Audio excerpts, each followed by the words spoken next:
hear the words, "You have the right to remain silent." Thank you, Mr. President. I appreciate it. I would urge my colleagues to support my amendment, Amendment 753.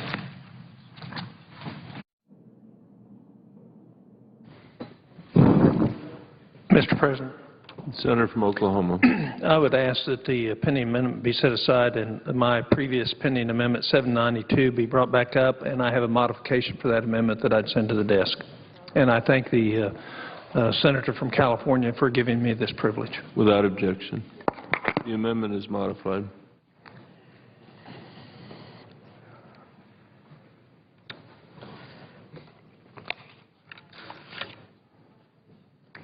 Mr. President. The Senator from California. Mr. President, I rise as chairman of the Intelligence Committee to speak against Amendment 753 to the appropriation bill. In sum, this amendment will require members of al-Qaeda to be prosecuted only by military commissions. It will cripple executive authority and flexibility.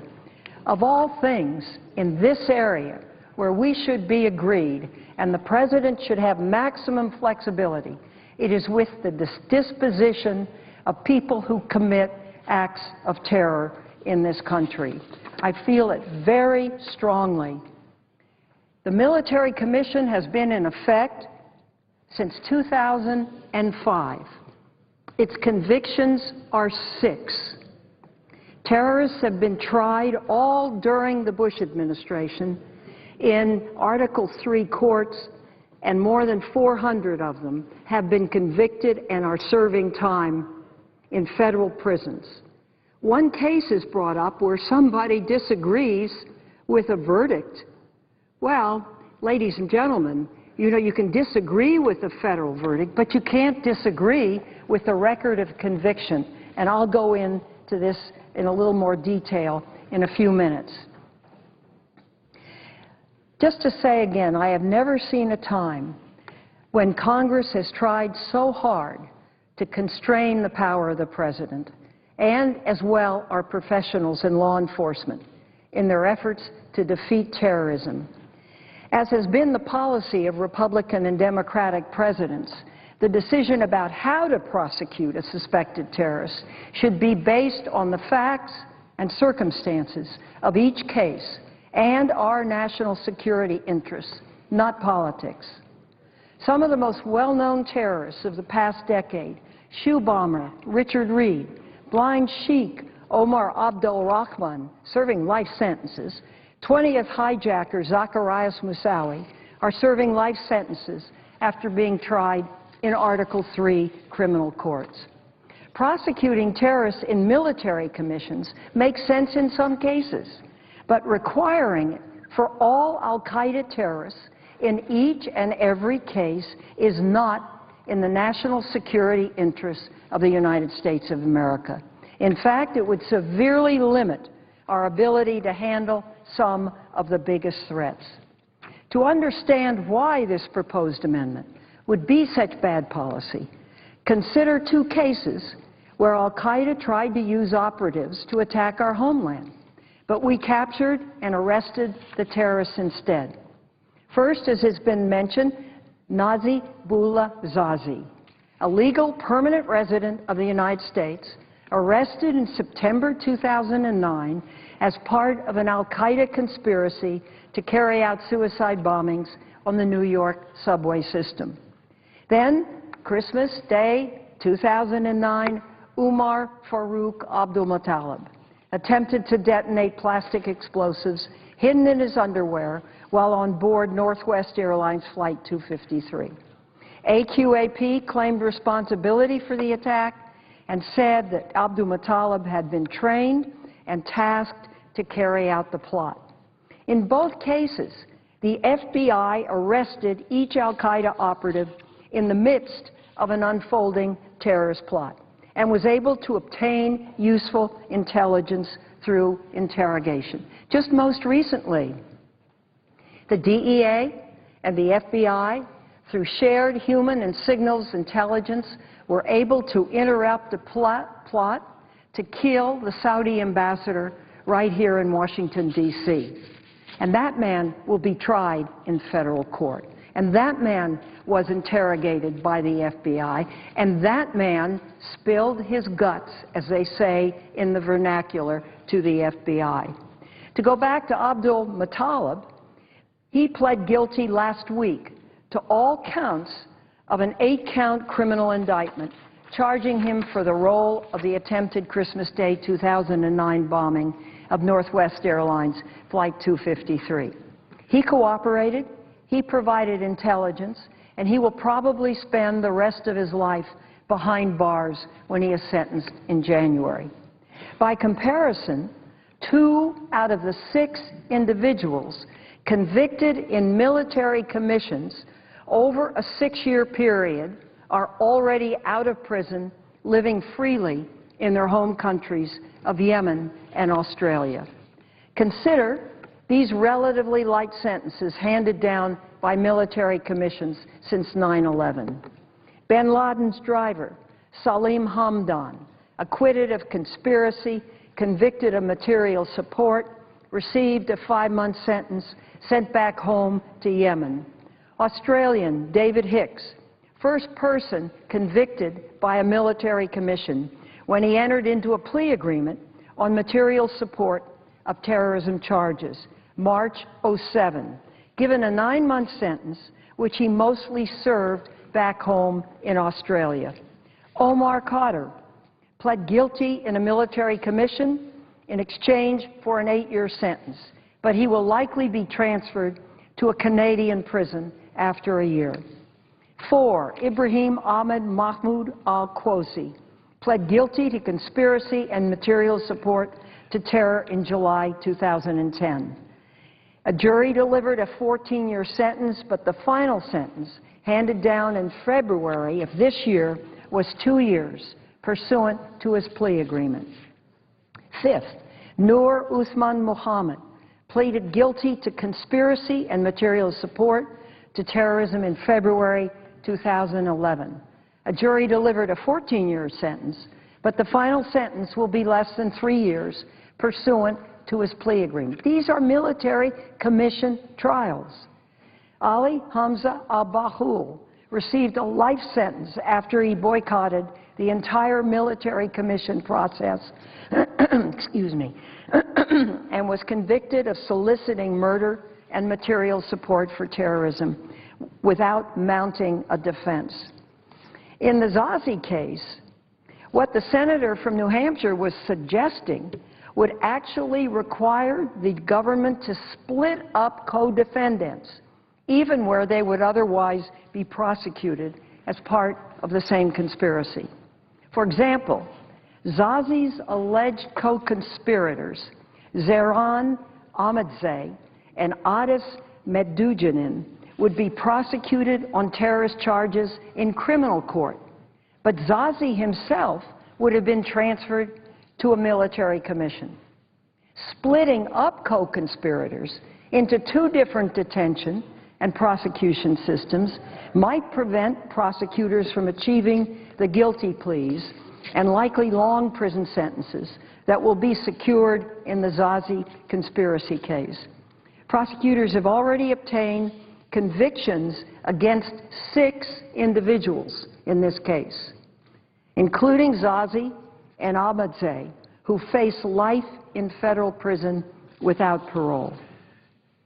Now, most importantly, we have heard from intelligence officials and others that a mandatory military commission policy will reduce our allies' willingness to extradite terrorist suspects to the United States for interrogation or prosecution, or even provide evidence about suspected terrorists if they'll be shipped off to military commissions in all cases.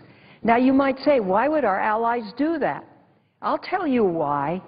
Because our allies who know about the past decade and what happened to people as a product of military commissions and what didn't happen are very reluctant to give evidence to a process that does not involve the rule of law as the federal court system lays that out.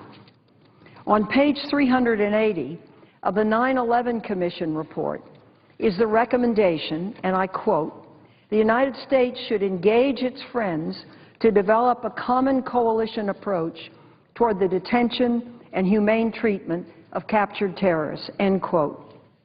If Congress rejects the views of our allies and mandates military commission prosecutions for some terrorists, it will also be a rejection of the recommendation from the 9/11 Commission. Moreover, we will be undermining international law enforcement cooperation, and dangerous terrorists could also be set free as a result. Every single suspected terrorist captured on American soil before and after September 11 has been taken into custody by law enforcement, not the United States military. This should never change. Somebody commits an act on our soil, it should be in Article 3. This doesn't mean that we're negating terrorism in any way, but it does mean that they should have the best chance for a serious trial and a very serious sentence.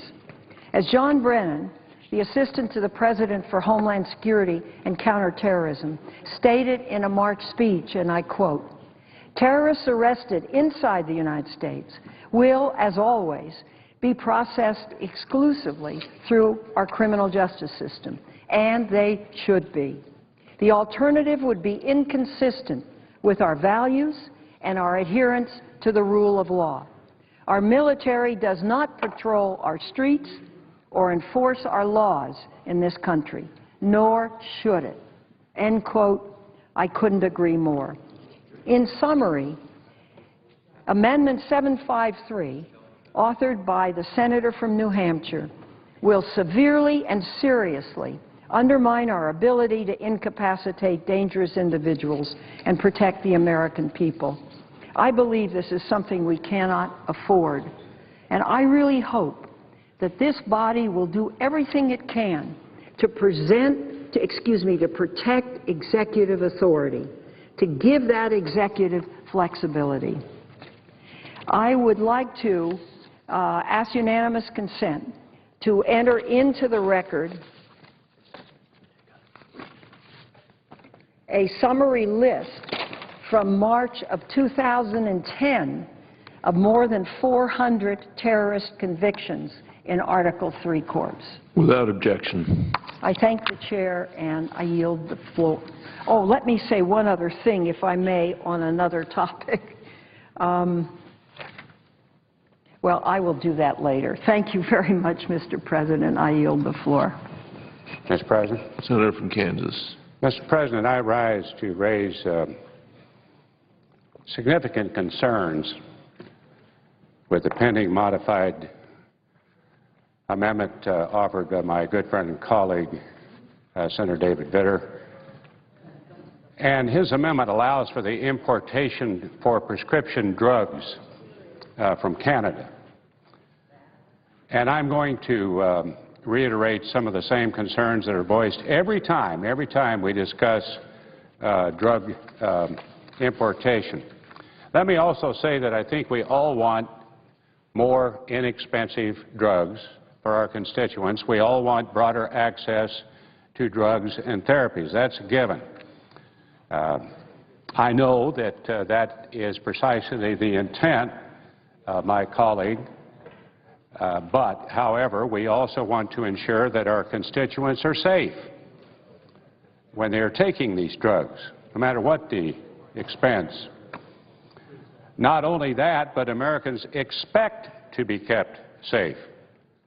So I must raise concerns, Mr. President, that nothing in the Vitter Amendment ensures the safety of drugs that would be imported from Canada. That's the lone country that's involved in regards to his pending amendment. Now, some say that only the FDA-approved drugs will be imported and that only safe drugs will be imported. But the reality, Mr. President, is that the last 4 secretaries of Health and Human Services, from Shalala to Thompson through Leavitt and now Sebelius, have been unable to guarantee that these imported drugs are safe. Not from Canada, not from any other country. Now, while my friend from Louisiana claims he has narrowed the scope of his amendment, at the modified Vitter amendment remains so broad in scope that it could potentially tie the hands of the FDA in limiting counterfeit drugs reaching the United States, something we desperately do not want. The FDA has found on several occasions that drugs being promoted and sold as Canadian actually come from many other countries with very little oversight on safety and efficacy. And finally, a New York Times investigation found that counterfeit drugs were sold through a Canadian internet pharmacy, and it's easy to conclude that because these drugs were sourced from many other countries, it would be impossible to guarantee their safety. So the bottom line is the FDA cannot, not a little, not a lot, absolutely cannot, assure that any drug coming from outside the United States is safe or effective. So, Mr. President, I must oppose the Vitter amendment today, or whenever it is brought up, and would encourage my colleagues to join me until we can ensure that the drugs our constituents are taking safe and effective, and turn it around and say effective and, most importantly, safe. I yield back. Mr. President, this is a very interesting bill that's on the floor. It's really three bills. It's the agricultural appropriations, commerce, justice, and science, and the transportation housing bill. Our colleague, Senator Herb Kohl of Wisconsin, spent a good part of yesterday managing the bill.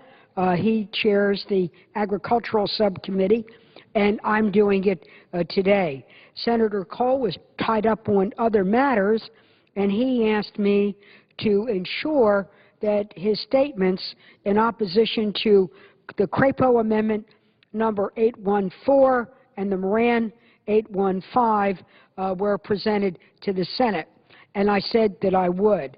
I ask unanimous consent that Senator Kohl's remarks be included in the record. Without objection. And he was adamant in his opposition to the Moran Amendment, providing $8 million for the watershed rehab program. While he's not opposed to the watershed rehab program, he wanted to make it clear that we had to make very difficult decisions. He does not support Senator Moran's amendment, as it would offset funding for the departmental administration providing numerous essential services to USDA. These cuts would force USDA to impose a reduction in force, would have a detrimental effect on the department and its operation. USDA has already initiated buyouts to several thousand employees across many agricultural agencies. The level for the department administration is already over $13 million and $7 million below the request. Secretary Vislock has reached out to the Agricultural Subcommittee and his concerns on overall staff reductions at the department. Senator Kohl echoes Secretary Vislock's concern. Senator Kohl opposes this amendment, and in his behalf, I urge other senators to oppose it as well.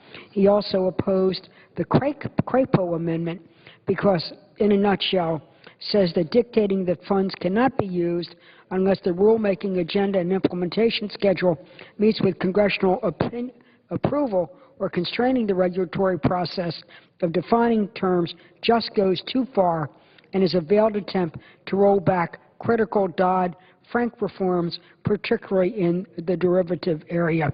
And again, in behalf of Senator Kohl, he urges all senators to reject Crapo Amendment number 814. I thank the chair and note the absence of a quorum. Clerk will call the roll.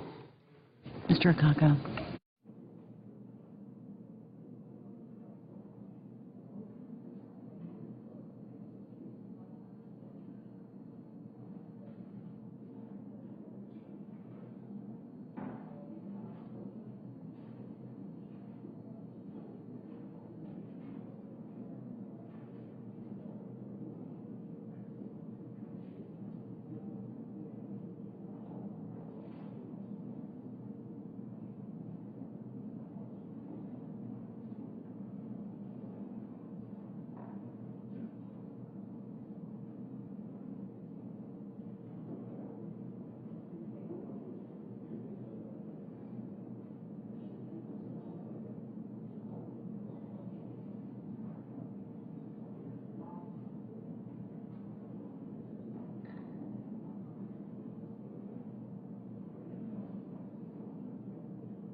Mr. President, Senator from Michigan, I would ask suspension of the quorum call. without objection. Thank you very much. Mr. President, I rise to speak in opposition to the Colburn Amendment number 791, and I'm pleased to be joined on the floor by my good friend and colleague and ranking member, Senator Roberts.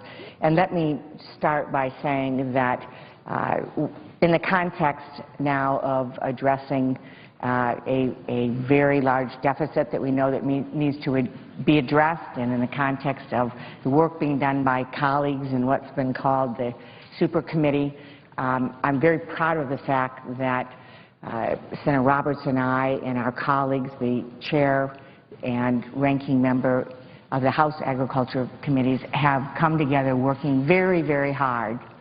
Different regions of the country, different issues that we bring to the table, and we've agreed on an overall reduction number that we've recommended as agriculture's portion of deficit reduction. We've already done deficit reduction, I have to say. We've already seen cuts in crop insurance. We've already seen cuts in the current year budget that were substantial, but we know we need to do our part, and we are doing that. We're recommending $23 billion in deficit reduction, and part of that, though, the critical part of that, is that we have asked the committee to allow us as the leadership in the House and Senate to propose the policy that goes with the cuts. And we are working with all of those that are affected, both from production agriculture, for conservation groups, nutrition community, everyone involved, rural development, everyone that's involved and impacted by the 16 million jobs in agriculture, I might add. 16 million jobs, 1 out of 4 jobs in Michigan. This is incredibly important to our economy, and we are taking very seriously the need for us to come together and create changes, reforms in agricultural policy that streamline both for farmers, streamline the system and the bureaucracy, do a better job of dollars, accountability, and reform what we are doing as it relates to the agricultural payment structure. So it's in the context of that that I rise to oppose Senator Colburn's amendment. I appreciate his well-intended amendment, but I would say 2 things.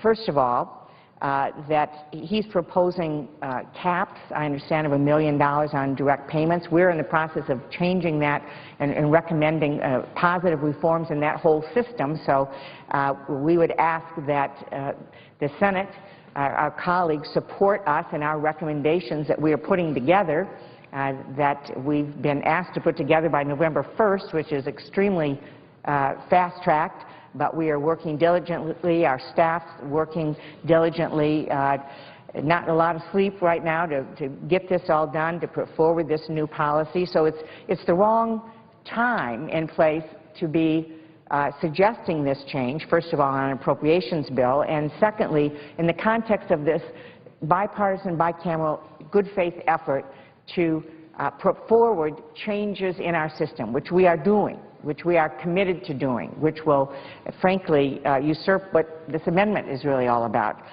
Let me also say, though, that it's important to talk about the fact that we have made changes in the last 2 farm bills. In 2002, there was a cap put on payments of $2.5 million.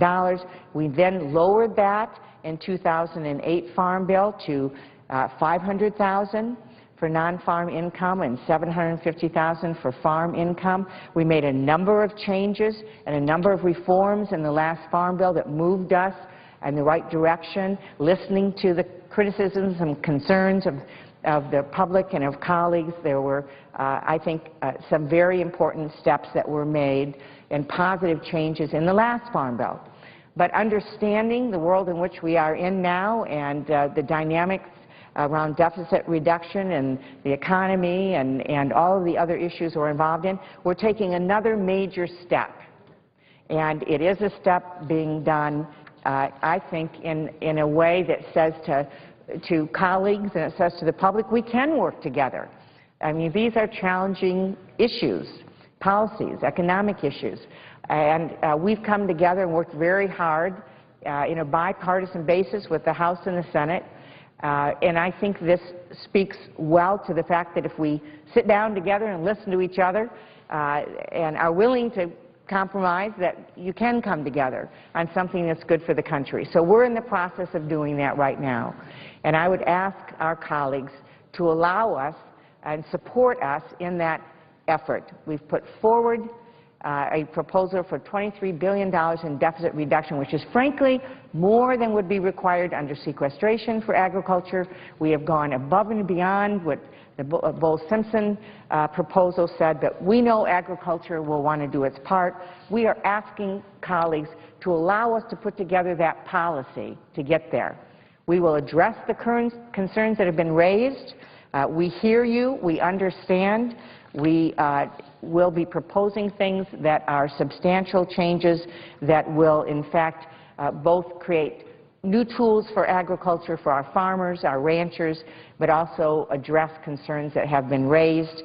And I would ask colleagues that rather than supporting this amendment, to support what is a good faith effort that is going on right now in the House and Senate Agriculture Committees, and allow us the time in the next week to put together the proposals to be able to make a change. And with that, I would yield to my friend, and I do mean friend. We've become good friends and as well as colleagues and partners on the Agriculture Committee. And and I have to say, I loved being in Kansas and having the opportunity to be with Senator Roberts and see the high esteem in which he is held there. And at the same time, I saw tremendous devastation as a result of what has happened with the droughts.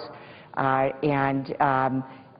understand that when there's bad weather, when there's bad conditions, we need to have support for American agriculture. Food security, national security depends on it.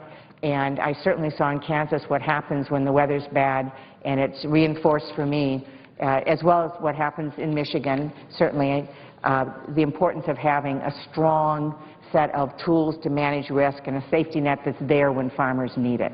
So I would yield to my friend, distinguished ranking member. I thank very much the distinguished chairwoman for yielding.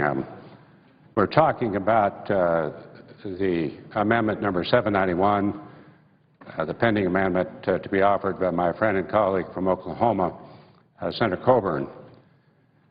And I must oppose the Coburn amendment to severely diminish the farm safety net for America's farmers and ranchers. Mr. President, I know that's not the intent of his amendment as he sees it, but unfortunately that would be the practical effect, as the chairwoman has indicated. The setting of adjusted gross income caps, or what we call AGI caps, is a policy issue that should be handled by the authorizing committee, not during the appropriations process. More specifically, this issue is a farm bill issue, if you will, and it is currently being considered in the context of the Joint Debt Committee process, the super committee.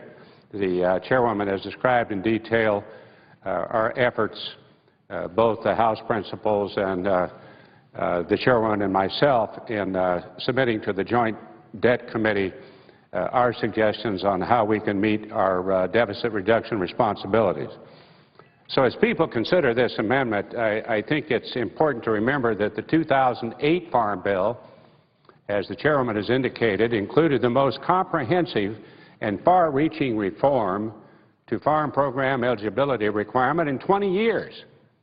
That included reform to the AGI caps, to which the Coburn Amendment refers.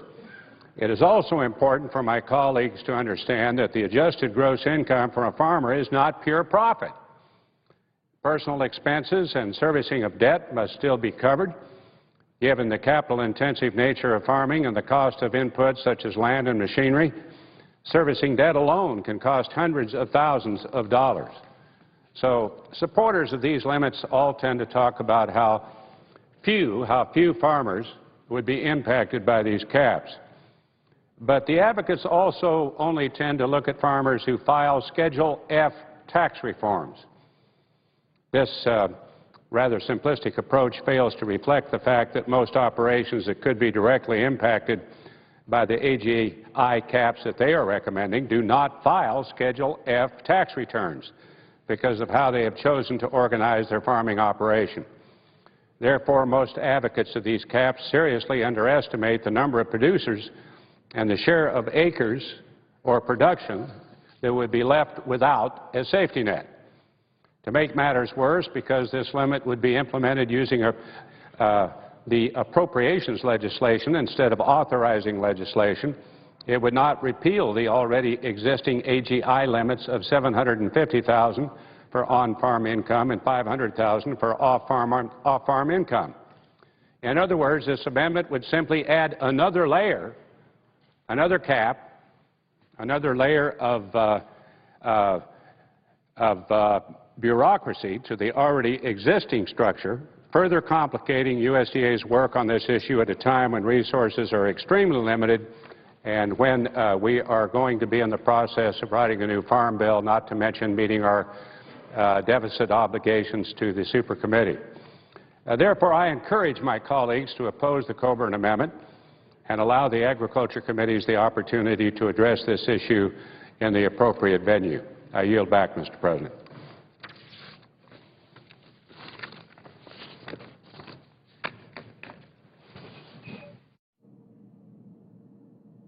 President, careful observation by this member would indicate that a quorum is not present. Clerk will call the roll. Mr. Akaka.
Senator from Missouri. Mr. President, I ask unanimous consent to withdraw the McCain Amendment number 741. The Senate's in a quorum I'm sorry, I suspend the quorum call. without objection.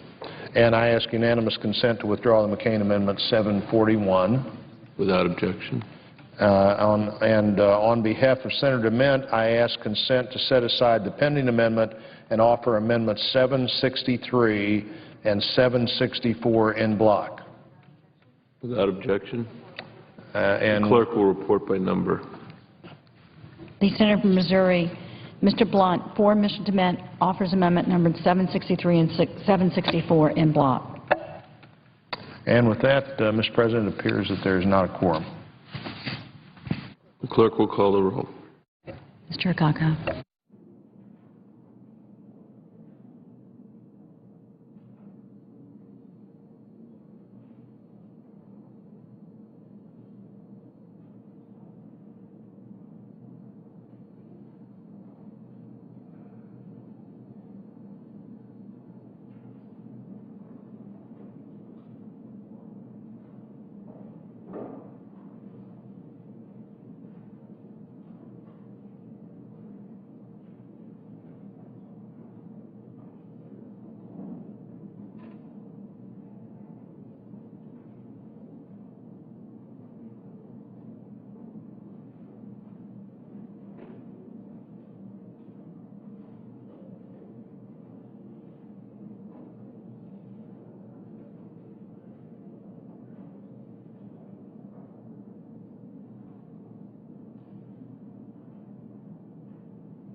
Mr. President.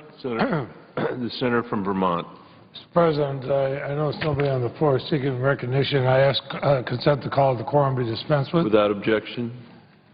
Mr. President, if I could just speak briefly, and of course I'll yield the floor if somebody comes forward and actually wants to do something here, but I'd like to speak to an amendment, SA 753 to H.R. 2112 by the distinguished senator from New Hampshire, Senator Ayotte. The amendment, I believe, would tie the hands of our national security and law enforcement efforts to secure our national security. I'm a little bit concerned the amendment's being offered at this time.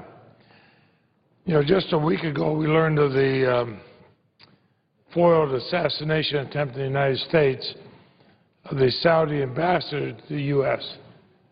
We learned that because the Justice Department, the DEA, FBI, others worked very closely to stop what would have been a horrific terrorist attack on our soil against a foreign national, an ambassador. We pride ourselves of protecting ambassadors from other countries as we expect them to protect American ambassadors in their countries. Now, I was pleased in that instance that we didn't do the quarterbacking of saying, well, whoever we picked up should go to Guantanamo. I think about when we had a terrorist, the so-called underwear bomber, on Christmas Day was going to attempt to blow up a plane. And we heard a whole lot of people come on the floor of this body and say, oh, we can't try him in federal court. We can't stand up for the principles of America. We can't show the rest of the world that we're strong enough to actually follow our Constitution.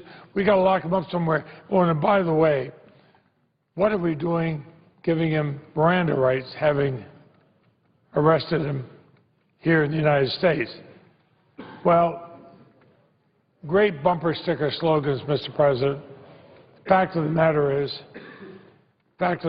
is, anybody who's been a prosecutor knows if somebody's going to confess, they're going to confess. Could we have order, Mr. President? The Senate will be in order. The fact of the matter is, if confess, as most prosecutors know, they're going to confess whether you give them their rights or not. The FBI, Attorney General did the right thing, and this man just kept on talking and kept on talking. And then what happened? After we were told by so many that, oh, it would be horrible if we actually followed our Constitution, prosecuted this man in a federal court, will never get a conviction. We prosecuted him. He pled guilty. He pled guilty, Mr. President, after having given us all kinds of information. He now faces a potential life sentence. I mention that because those who say we should only do this behind closed doors at some kind of a military tribunal, we have had between 3 and 5 prosecutions in military tribunals.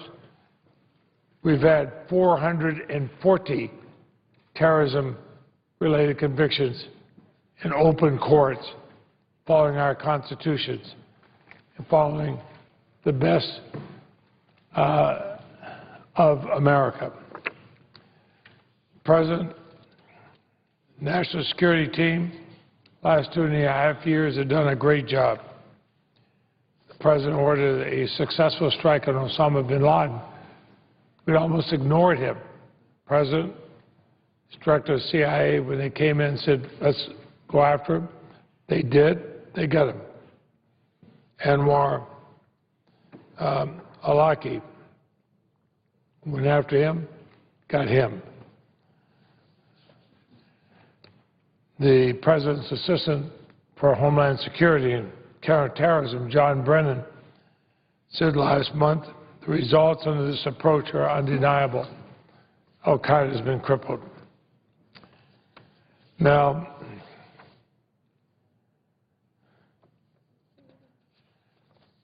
I'll put most of my statement on the record, but, Mr. President, and I was not going to speak, but as a former prosecutor, it's one who's prosecuted not terrorism cases, but I prosecuted murder cases and very serious criminal cases.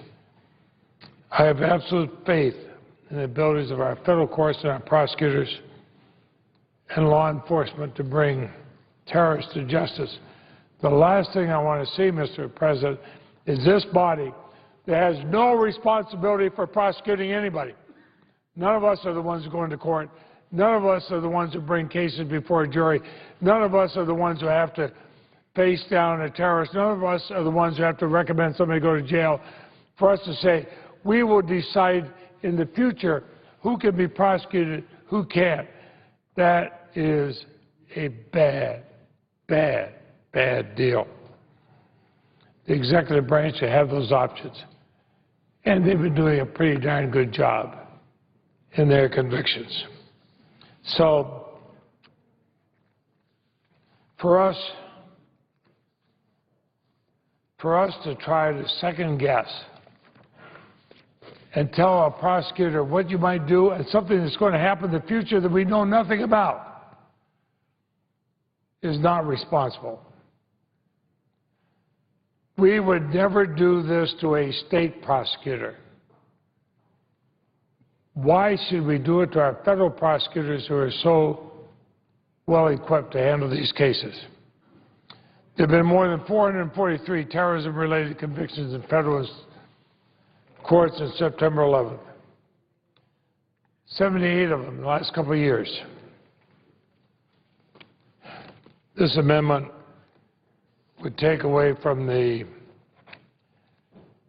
Attorney General his constitutional responsibilities. Well, let me tell you, I cannot imagine any prosecutor, Republican or Democratic, in the country who would want to see this pass. Every prosecutor wants to know I've got every tool possible. We can determine what courts is going to go into. And I'd say to those who talked about the underwear bomber, what a terrible mistake it was to follow our rules, our Constitution, the things that can make us proud around the world. Those who said how terrible it was, look at the headline. He was convicted. He was convicted. And go and read the information. He gave us so much information we never would have gotten if we had followed what some others were saying we should do. We spent over 200 years developing this process. We've spent over 200 years developing our criminal justice system. We've spent over 200 years developing our courts and our federal prosecution. Don't think any one of us can stand up here and in something that might look good in a soundbite, try to pass an amendment that would overturn that. It's working pretty darn well. Mr. President, I ask my full statement be made part of the record. Without objection. Mr. President, I suggest the absence of quorum. Clerk will call the roll. Mr. Akaka.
President.